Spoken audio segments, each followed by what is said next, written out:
ایک یہ کہتے ہیں کہ سنا ہے کہ یہ مصلی جب ہم نماز پڑھ دیں تو اس کا کونا موڑ دیں، ورنہ بعض کہتے ہیں موڑ دو، بعض نہیں، کیا حکم ہے؟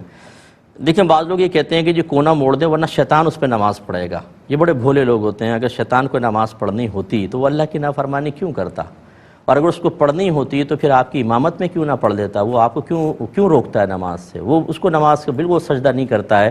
کونا موڑنے کا کوئی فائدہ نہیں ہے، نہ اس میں کوئی شرعی طور پر حکم ہے۔ ہاں اگر کوئی کرے بھی تو کوئی ناجائز نہیں ہے، ٹھیک ہے نا، اس کو منع نہ کرے، ٹھیک ہے بھائی تم کر لو اپنی تسلی کے لیے، لیکن اگر آپ سیدھا بھی بچھائے چھوڑ دیں تو کوئی جن وغیرہ آ کر یا شیطان آ کے اس پہ نماز نہیں پڑھے گا، وہ نمازوں سے بھاگتا ہے، نہ کہ آ کے سجدہ ریز ہو جائے۔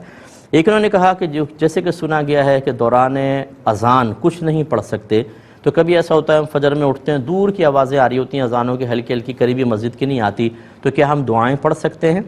بالکل بہن پڑھ سکتے ہیں۔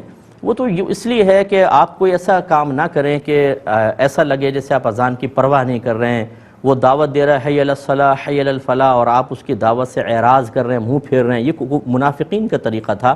اس مشابہت سے بچنے کے لیے علماء نے یہ بیان فرمایا۔ تو جب ایک اذان آپ سن لیتے ہیں، اسی لیے ایک اذان آپ نے اچھی غور سے سن لی، اس کے بعد بہت ساری اذانیں ہو رہی ہوتی ہیں، ایک 2 منٹ بعد دیتا ہے، 1 3 منٹ، تو کیا سب کے درمیان خاموش رہیں گے؟ نہیں، ایک کوئی اذان آپ غور سے سن لیں، اس کے جواب دے دیں، بس ٹھیک ہے۔ اور جیسے کہ آپ کہہ رہے ہیں ابھی اپنی مسجد کی اذان نہیں ہوئی، قریبی دور سے آوازیں آ رہی ہیں، آپ دعائیں وغیرہ پڑھتی رہیں، جب قریبی اذان کی ہو تو اس کو غور سے سن لیں۔ اس بات کا ہمیں مکلف نہیں بنایا کہ اگر 50 اذانیں ہو رہی ہیں 2 منٹ کے فرق کے ساتھ، تو آپ بالکل بیٹھے رہیں، پہلے پوری 50 ختم ہوں، اس کے بعد کچھ پڑھیں۔ یہ اس طرح کچھ بھی نہیں ہے، اور جو اس کی اصل وجہ تھی وہ بھی میں نے آپ کو شروع میں بتا دی ہے۔ ایک انہوں نے کہا کہ یہ چاند گرہن ہوا تو گھر والوں میں سے کسی نے فتویٰ دے ڈالا کہ بالکل سیدھے لیٹنا، دونوں میاں بیوی، اور لوہا کو ہاتھ نہ لگے، اور ہم نے کر لیے۔ صحیح ہے، یہ بالکل کچھ بھی نہیں ہے، یہ جہالتیں ہیں ہماری۔ اللہ سے نہیں ڈریں گے، رسول سے نہیں ڈریں گے، عذاب سے نہیں ڈریں گے، عذاب قبر سے ہم نہیں ڈرتے، موت سے ہم نہیں ڈرتے، ہم عذابات کی آیات سنتے ہیں ہماری باچھیں کھل جاتی ہیں، کوئی خوف نہیں ہے، کچھ بھی نہیں ہے۔